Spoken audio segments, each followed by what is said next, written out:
Meu nome é Yusley da Mata, tenho 31 anos, sou formada em design de moda e fiz pós em gestão de marketing digital. Sou treinadora corporativa na área do CLT, numa empresa de contact center, e sou criadora de conteúdo também na área de beleza, moda, comportamento nas redes sociais. Meus pronomes é ele dela, né? Sou uma mulher preta, trans, travesti, pansexual. Acredito que aos poucos eu fui entendendo, né? Acho que primeiro eu me entendi como uma pessoa negra na sociedade, depois como uma pessoa LGBT, que é PN+, depois como uma mulher trans, né? Então foram vários caminhos, foram várias descobertas ao longo da jornada. E desde o momento que eu comecei a produzir alguns conteúdos pequenos, acho que ter contato, né, com outras culturas, principalmente no ensino médio, na faculdade, que eu tive uma amplitude maior de mundo, né, por questão de livros, de professores, eu comecei a entender mais como que a minha voz poderia ser mais política na sociedade. Então, acho que o ensino médio foi bem, meio que divisor de água, sabe? Foram várias descobertas ao longo daquele momento. Enquanto a minha racialidade ficou mais forte, realmente eu sou uma pessoa LGBT, e aos poucos eu fui fluindo ali. Olha, quando eu vou em vários lugares, acho que Uberlândia, eu vejo LGBT em qualquer lugar. Só que não são todas as pessoas que elas vão usar ali o seu espaço com uma voz ativa, né? Mas eu até respondi esses dias para uma amiga minha que eu vejo muitas pessoas LGBTs que elas saem de outras cidades menores e vêm para cá. Aqui a gente tem o Christ, né? Que é lá do pessoal da UF, do Moarama. Então tem várias pessoas que começam a fazer o tratamento e migram para cá pela facilidade. Então eu consigo hoje em dia, quando eu vou num shopping, por exemplo, eu vejo muitas meninas e meninos trans trabalhando e eu tenho 31 anos, né? É uma realidade que há 10, 15 anos atrás eu não via com frequência. Então, e sim, pessoas trans com e sem passibilidade. Lá eu consigo ver com muita naturalidade, fazendo suas funções em várias áreas diferentes, seja em loja, seja na área da limpeza, seja no administrativo. Então eu consigo enxergar mais pessoas LGBTs no meu dia a dia, sabe? No meu andar, no meu caminhar. Se a gente for colocar, vamos colocar em recortes, né? Eu acho que assim, a comunidade trans eu vejo pouco na saúde, trabalhando na saúde. Mas aí já vem esse viés para você trabalhar na saúde. A gente tem que olhar lá atrás na base, na educação, na escola. A gente sabe que a comunidade trans tem uma evasão muito grande escolar devido à questão de preconceitos e afins. Eu tive não vou falar privilégio, que eu acho errado falar privilégio dentro dos meus recortes, mas eu tive uma facilidade que eu comecei, acho até o final da minha faculdade, eu não era uma mulher trans assumida. Eu fui entendendo ali, fui desenvolvendo. Hoje em dia eu fico muito feliz de ir na UFO, de ir em outras faculdades e ver várias pessoas trans estudando, não tanto quanto eu gostaria, mas tem um movimento ali maior, né? Então, em algumas áreas, às vezes, que exige um grau escolar maior, eu não vejo essas pessoas. Eu vejo muitas empresas também no LinkedIn que elas postam falando vaga afirmativa para pessoa trans ou vaga afirmativa para LGBT. E aí pede curso de inglês, Excel avançado, curso disso, curso daquilo, e a gente sabe que a nossa comunidade não tem todo esse viés, principalmente quando a gente fala de pessoas trans, né? Então, sinto que essas áreas que exigem uma formação maior, como graus muito altos do direito, ou graus muito altos dentro da área de medicina, de saúde, ainda faltam essas pessoas. Olha, acho que as pessoas que eu mais amo no meu cotidiano são meus amigos, família. Eu, graças a Deus, tenho uma ligação muito boa com a minha mãe, com o meu irmão. O meu irmão, ele é padre e, assim, eu falo outro da minha mãe, a reina da diversidade. O meu irmão, ele é padre, ele tem 27 anos, ordenou ano passado. Então ele tem um projeto muito bacana, até mesmo com algumas faculdades aqui da pastoral universitária. Então ele tem uma cabeça muito nova, né? Quando ele ordenou padre, fez um discurso lá, falou minha irmã trans, eu achei super lindo. Enfim, então a minha família é muito a minha base e alguns amigos próximos, que assim, acho que quase todo mundo que vai ter acesso a esse conteúdo, o pessoal da faculdade. Quando você tem 20 e poucos anos, você tem uma noção de amizades. Quando você fica com 30, 40, a sua noção vai mudar, né? Entre amigos, colegas e conhecidos. Então eu tenho muitos colegas, tenho alguns amigos, mas são pessoas que eu busco esse refúgio. E quando a gente fala de afeto, no sentido de pele com pele, de pessoas, de afetividade mesmo sexual, digamos assim, eu sou uma pessoa pansexual, Então eu já tive a minha fase do início da juventude de me aventurar muito, né? Hoje em dia eu sou uma loba de 31 anos, mas eu tento equilibrar um pouco, porque eu já tive muitas coisas. Eu acho que se estou viva é Deus, porque eu já vivi muitas coisas da minha vida. Mas já fui casada 2 vezes, eu tive 3 relacionamentos, os 3 com homens trans. Eu acredito muito nessa questão, não vou romantizar que toda relação trans é mil maravilhas, blá blá blá. Ainda mais que eu lido com a rede social, então as pessoas acham que todo mundo que namora e posta a vida na rede social, sendo uma criadora de conteúdo, tem uma vida perfeita. Mas não. Então foram relações boas, né? Principalmente a segunda e a terceira, foram relações melhores ali. Mas eu sou uma pessoa assim, hoje em dia eu priorizo mais qualidade do que quantidade, né? Acredito que dentro da comunidade LGBT, principalmente quando eu era mais nova, no recorde de menino gay, a gente tinha muito essa disputa, sabe? Quem ficava com mais quem, que não sei o quê. E assim, hoje em dia até aplicativo de relacionamento eu não uso mais porque eu acho um lugar muito tóxico. Então, tenho os meus contatos, meus chamegos, meus afetos. A minha mãe até gosta que eu tenha chamegos meio que fixos, porque é mais seguro a gente olhar. Porque realmente existem pessoas que marcam encontro com você para fazer maldade, né? É o que mais acontece. Mas eu consigo, sabe, buscar esse afeto nos detalhes da vida. Olha, eu acho que quando eu me assumi lá atrás, com 15 para 16, enquanto um menino gay, foi um choque maior. Na época eu tinha 16, meu irmão tinha 10, então na cabeça dele estava tudo ok.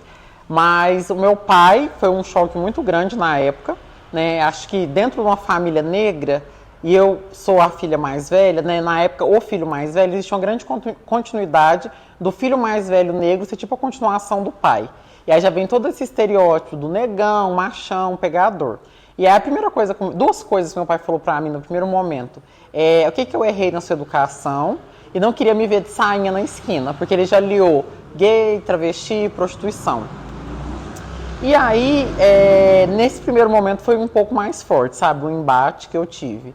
Mas depois, quando eu me assumi como uma mulher trans, e foi tudo muito gradual, porque assim, se a gente pegar umas fotos minhas do começo da faculdade até o final, eu fui, as minhas amigas brincam, digivoluindo, igual o Digimon, né? Depois deu um Google aí, porque a galerinha mais nova talvez não sabe. Digimon, eu entregando aqui meu momento loba. Mas, então assim, foi muito aos poucos. Era um sapato, uma maquiagem, isso, aquilo, que são códigos para todo mundo, né? Mas a sociedade coloca como códigos femininos ou masculinos, né? Essa binariedade da sociedade. Então, quando eu falei, eu sou uma mulher trans, bem dizer que esteticamente eu não mudei nada, porque eu já estava ali num processo de mudança de estilo e afins. Mas a minha mãe, ela teve a preocupação só se eu ia tomar hormônio escondido, essas coisas. O meu pai, a gente não teve uma conversa séria sobre. E aí depois de muitas coisas que aconteceram, questão da minha saúde mental e afins, que a gente teve uma naturalidade em falar sobre o tema. Mas não cheguei assim, bater no peito e falar, ai pai, sou uma mulher trans, ó.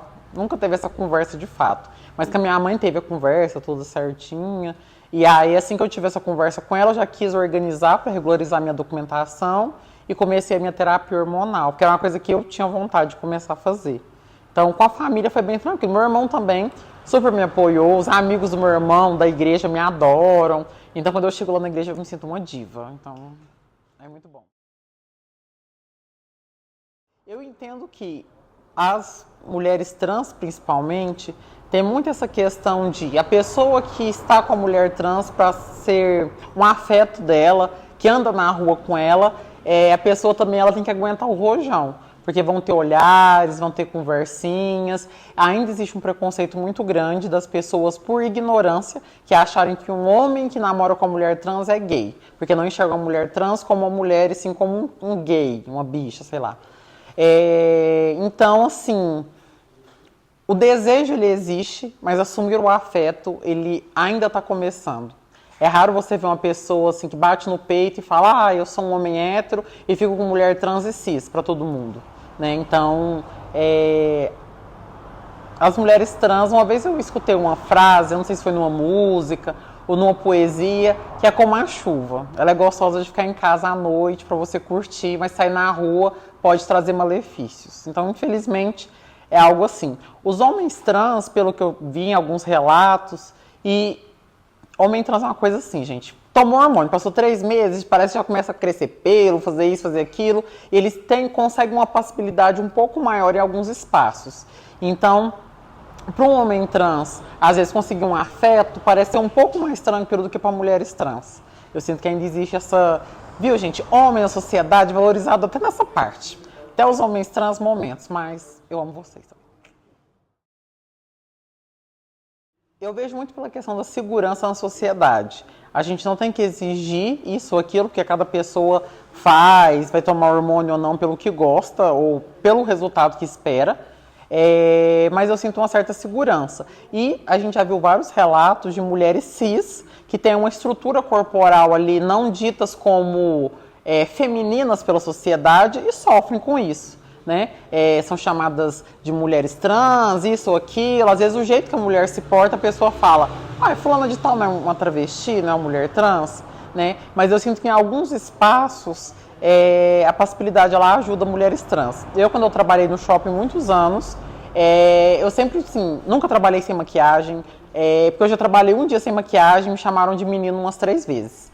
E aí eu sempre tinha muito medo de entrar no banheiro sem estar muito feminina e aí uma criança me vê e surge um boato e, sabe, aquelas coisas que a gente vê na televisão que pode acontecer aqui, né?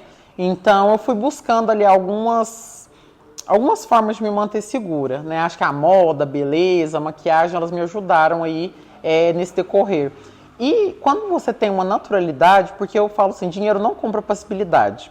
A gente vê várias mulheres trans que, assim, são todas feitas de cabo a rabo, o corpo todo, mas não tem 5% de passibilidade, meninas são 0 hormônio.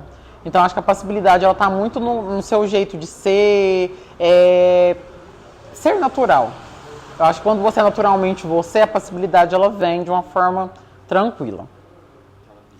Ai, gente, eu já tô nessa fase de amadrinhar, né? Porque eu tenho 31 anos e tal. Na empresa, às vezes, quando uma menina novinha, 18, 19, fala, eu acho que... Porque, assim, acho que as meninas trans hoje em dia, elas não têm... Não é que não tem. Acho que toda pessoa trans, no começo, ela não tem aquele... A gente fala transdar, que é a pita. Mas eu, na minha idade, eu já olho uma pessoa LGBT assim, eu falo, eu acho que essa pessoa aí, ó, daqui a pouco... vai passar pro meu lado, tô sentindo uma energia trans. E é batata, assim, passa um tempo e depois a pessoa vem me perguntar. E eu sempre falo, primeiro, não caia na onda de tomar hormônio escondida, vá no médico, o crash ele é de graça, se organize, cuide da sua saúde mental principalmente, porque a vida já tem vários atravessamentos. E quando você é uma pessoa trans, que já vive com uma exclusão muito grande da sociedade, qualquer outra exclusão que você vai ter normalmente, seja no trabalho, seja alguém que não quer ficar com você, seja uma exclusão de amigos, parece que tudo dói em dobro na gente. Porque a gente já lembra da exclusão de alguns familiares, exclusão de emprego, enfim, várias exclusões, parece que tudo é dobrado. Então eu sempre falo para cuidarem da saúde mental, busque terapia, fazer exercício físico e saúde espiritual, cada um no que gosta. Se é para bater um tambor, se é para ir na missa, enfim, acho que são 3 pilares que todo mundo é muito importante seguir, mas acho que quando você é uma pessoa trans, cuidar desses 3 pontos vai te ajudar a seguir melhor sua vida. A saúde física, a saúde mental e a saúde espiritual. Porque quando você começa a se blindar de algumas coisas da sociedade, você consegue aguentar o rojão um pouco mais forte. E nunca comparar. Então tem umas meninas trans que elas começam... eu me entendi como uma pessoa trans. Aí amanhã já quer marcar médico para isso, fazer cirurgia, fazer isso. Falei, calma, gata, vamos aos passos para você entender o que você quer, né? Não é a mesma coisa de uma menina cis que menstrua e aí amanhã já vai estar com salto 13, cabelão, peitão. Você vive uma nova adolescência ali, tudo é novo, tudo é uma descoberta. Desde, eu quero fazer isso da minha vida, quero usar uma maquiagem, quero usar um salto, quero fazer uma cirurgia.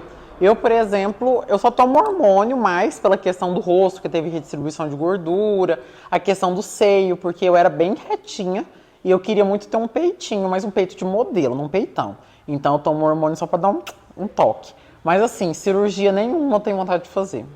Eu tinha vontade de fazer uma cirurgia no olho, mas acho que o hormônio mexeu no meu rosto e meu olho tá ok agora. Enfim, é isso. Então eu falo para as meninas, cada uma é uma. Cada flor nesse jardim, ó, é uma só, não existe flor igual. que a gente sente. Eu acredito que não existe. Eu vejo muito na mídia, ex-travesti, ex-isso, ex-aquilo. Eu acho que tem muitas pessoas que vivem infelicidades por causa da sociedade. Eu conheci uma moça um dia no Crash, nem lembro o nome dela, porque eu sou péssima com o nome de pessoas, mas que morava em Uberlândia há muito tempo. E ela falou que teve uma época da vida dela que ela teve que destransicionar porque ela ganhava a ajuda de uma igreja e a igreja não aceitava ela ser uma mulher travesti. Então, para ela comer, para ela ter um teto, ela teve que parar a transição dela. E aí ela veio para Uberlândia, morava na rua, mas conseguiu um albergue. E mesmo assim, ela num momento super delicado, socialmente falando, ela era feliz por ser ela. E aí, nossa, esse dia assim eu fiquei... Sabe aquele dia que você tá com raiva de tudo, e Uber dá caro, e você perde ônibus, tem que pegar Uber, e tá estressada com um monte de coisa. E aí eu escutei ela, eu falei, gente, tô reclamando de barriga cheia real. Porque tem muitas... Aqui em Uberlândia, você pode ir na rodoviária, você pode ir em qualquer lugar de vulnerabilidade, você vai encontrar muitas mulheres trans, e elas são felizes ali, porque às vezes a família não apoia, mas vai encontrar alguém ali naquela roda ali que vai apoiar elas, né? Então, cada uma vai ter seu processo. Não adianta querer comparar. Porque a outra tem dinheiro e fez o corpo todo na Tailândia e eu não sou feliz por causa disso. Não, gata. Cada uma com o seu rolê. Gente, eu falo, no reino animal, trans é borboleta, porque ela é uma lagarta, transformou, até o nome, transformou, né, numa bela borboleta, e cada pessoa vai seguindo.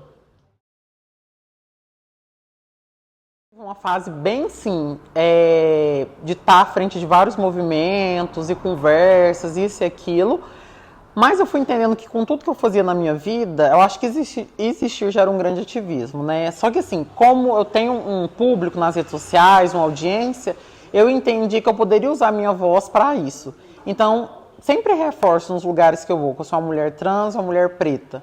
E aí, no meu cotidiano, nas redes sociais, eu ponho isso muito em jogo, porque você não vê, por exemplo, num evento de moda, nessas questões. E hoje em dia é muito complicado falar isso, porque a sociedade tem essa coisa de tokenização, né? Coloca os tokens.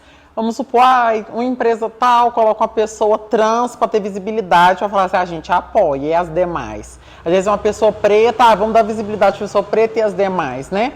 Mas assim, eu tento equilibrar o jogo. Se eu tenho oportunidades para estar em alguns lugares, eu gosto de ir, de estar e falar para as meninas que elas também podem, né? Os rapazes também podem.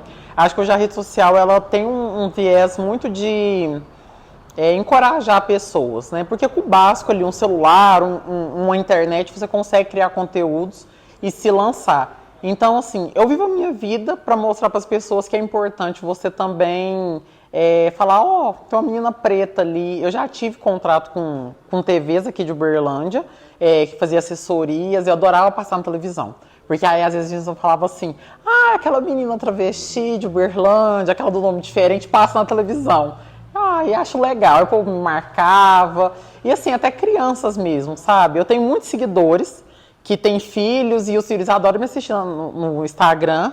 E aí pra eles não importa se eu sou uma mulher trans, uma mulher cis. Aí eu só falo pra não assistir meu Proibidona, que é um quadro sexual que eu posto de sexta pra sábado. Aí as crianças saem da tela. Né? Então, eu, enquanto ativista, é muito mostrando o meu cotidiano, não romantizo as coisas, mas mostrar que você pode juntar dinheiro para fazer uma viagem, que você não deve se colocar em relações tóxicas. E aí vai muitos meus pilares, né? Enquanto uma pessoa preta, enquanto uma mulher trans, uma mulher pansexual. Então, eu vou mostrando e falando da minha realidade no que eu posso, para mostrar para as pessoas esse ponto.